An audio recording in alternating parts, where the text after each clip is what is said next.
देखिए, बिहार में जातीय जनगणना की रिपोर्ट जारी होने के बाद देश भर में इसे लेकर बहस जारी है। एक और जहां बीजेपी हिंदुओं को एकजुट करने की कोशिश कर रही है, तो वहीं विपक्ष हर राज्य में जातीय जनगणना कर अलग अलग जातियों में बांटने की कोशिश कर रहा है। लेकिन इससे इतर जातीय जनगणना पर विपक्ष की ओर से लगातार उठाए जा रहे सवालों के बीच अब जेडीयू नेता ने भी सीएम नीतीश कुमार को बाकायदा खत लिखा।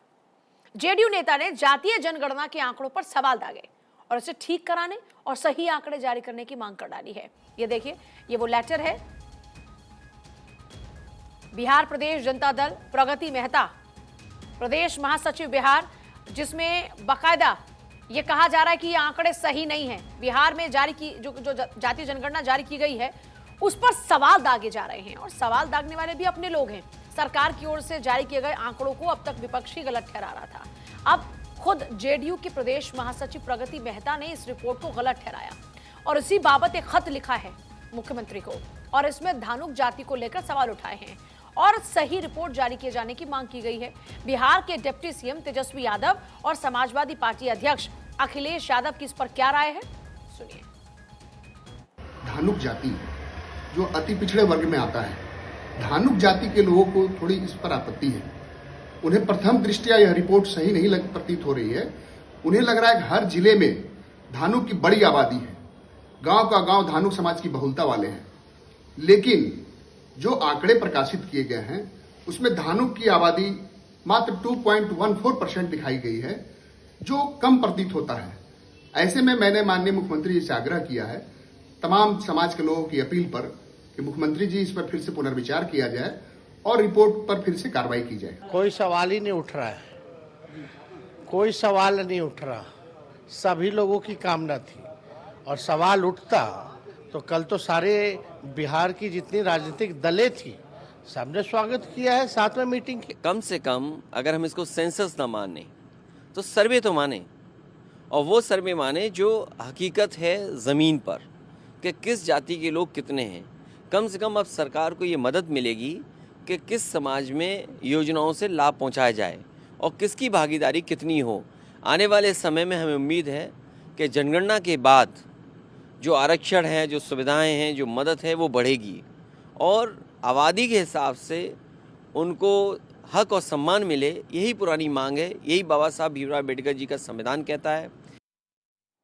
जितनी आबादी उतनी भागीदारी की बात अखिलेश यादव कर रहे हैं। अरविंद सिंह नेता बीजेपी, राजीव रंजन नेता जेडीयू हमारे साथ में इस वक्त। राजीव रंजन जी, ये प्रगति मेहता आप ही के अपने लोग हैं ना, ये क्यों नियत पे सवाल दाग रहे हैं? ये क्यों कह रहे हैं कि साहब थोड़ा दुरुस्त करके आंकड़े लेकर आइए? धानुक जाति को लेकर इनको ऑब्जेक्शन है कि साहब जो आपने आंकड़ा दिखाया है, जो पूरा का पूरा सेंसस हुआ, उसमें जो आंकड़ा है वो बड़ा कम है, ऐसा क्यों?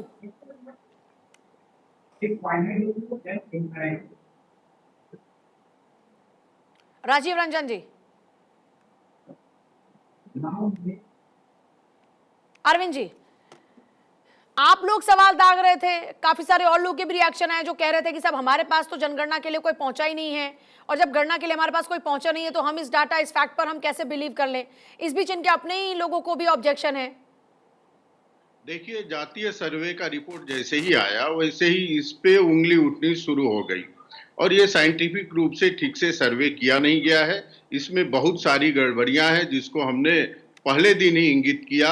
सभी जातियों का योग भी 100% है और सभी धर्मों का भी योग 100% है, जबकि जातियों में हिंदू समाज की ही जातियां प्रमुखता से ली गई हैं, तो ये कैसे संभव होगा?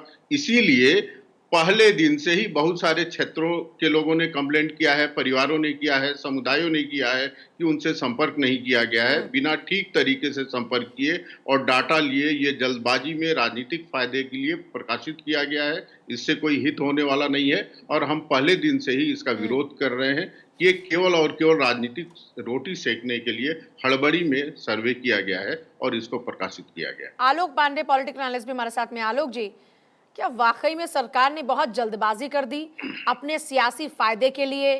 अपने ये जो आजकल ओबीसी वाला जो आजकल कार्ड चल रहा है, सिर्फ इसको भुनाने के लिए? क्या ये वाकई आनन फानन में उठाया गया कदम है? बिल्कुल, मुझे तो यही लगता है कि इतने सेंसिटिव मैटर पर कम से कम सरकार को जल्दबाजी में कार्रवाई नहीं करनी चाहिए।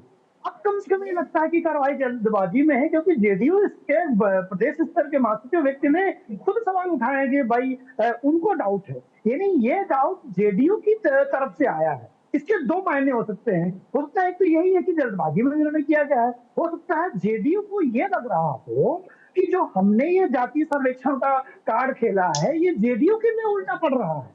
तो जेडीयू अब उसमें ही जो सर्वेक्षण पे ही प्रश्न उठा करके पूरे सर्वेक्षण को कमजोर करके जेडीयू को जो नुकसान हो सकता है, क्योंकि नीतीश कुमार की संख्या तो बहुत कम है, उनकी 3% से नीचे है और वो स्वयं मुख्यमंत्री है। और सभी लोग, मैंने भी मांग उठाई कि जब अति पिछड़े 36% है और पिछले 33 साल से पिछड़े ही बिहार पर शासन कर रहे हैं, तो अब क्यों ना अति पिछड़ों को शासन करने का मौका मिले। पर एक सवाल ये भी है ना आलोक जी, जो गणना हुई है वो की है टीम ने, सरकार ने उसके लिए फंड दिया, वो एलोकेशन किया, वो सिस्टम प्रदान किया, लेकिन करने वाले लोगों की तरफ से गलती है या फिर ये सोच समझकर किया गया प्रयास है? देखिए इसमें कि सरकार जो चाहती है उस डाटा का उस तरह से उपयोग कर सकती है। जैसे आप देखेंगे मुस्लिम्स का जो ओबीसी है उनको तो ओबीसी में शामिल किया गया, लेकिन मुस्लिम जो सवर्ण है उनको सवर्णों में शामिल नहीं किया गया। अगर 8% ओबीसी मुस्लिम है तो बचे हुए जो 9% है वो तो सवर्ण हो गए। अगर 9% को सवर्णों से जोड़ा जाए तो सवर्ण तो बिहार में 24% हो जाएगा, और अगर सवर्ण 24-25% हो जाएगा तो जो ओबीसी की सियासत है बिहार में और जिसे पूरे भारत में चलाने की कोशिश की जा रही है वो नहीं चलाई जा सकती। ये तो प्रथम दृष्टया दिखता है कि जो आंकड़ा आया है ये मैनिपुलेटिव है। मुस्लिम अरविंद जी, शामिल है लेकिन जिसकी जितनी संख्या है उसी हिसाब से भागीदारी सुनिश्चित होगी। एक बात तो है कि पिछले कुछ दिनों में ये जो ओबीसी वाला कार्ड बहुत ज्यादा एक्टिव है, ये कहीं ऐसा तो नहीं कि आपके लिए थोड़ा नुकसान वाला सौदा हो सकता है? देखिए, नुकसान फायदे की बात नहीं है। आप ईमानदारी से काम करते हैं तो जनता आपको आशीर्वाद देती है। हमारे प्रधानमंत्री तो उस अति पिछड़े वर्ग से आते हैं जिसकी संख्या इस देश में बहुत ही कम है, लेकिन भारतवर्ष के पूरे जनता का आशीर्वाद प्राप्त है। केवल जातिगत राजनीति करने से आशीर्वाद नहीं मिलता है।